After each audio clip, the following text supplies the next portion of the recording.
শীত পড়ার সাথে সাথে নানা পোকামাকড়ের উপদ্রবও বেড়েছে।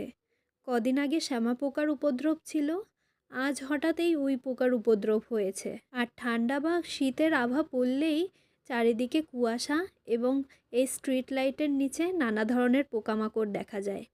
তোমাদের কাদের কাদের বাড়ির ওদিকে পোকামাকড়ের উপদ্রব দেখা যাচ্ছে বলো তো? ছবিতে বেশ সুন্দর লাগছে পোকাগুলো, কিন্তু বাস্তবে নয়। গায়ে একটা দুটো পড়লেই বোঝা যায় কত সুন্দর। আর দেখো কি সুন্দর স্থলপদ্ম ফুটেছে।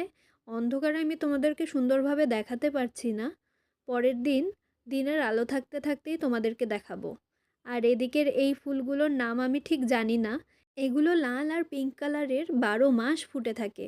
বেশ ভালো লাগে, আর এই ফুলের পাতাগুলোও আমার খুব ভালো লাগে। চলো তাহলে এই ফুল দেখাতে দেখাতে আজকের মতো তোমাদের সবাইকে শুভরাত্রি জানিয়ে দিই। আবার আর একটা নতুন দিনের অপেক্ষা।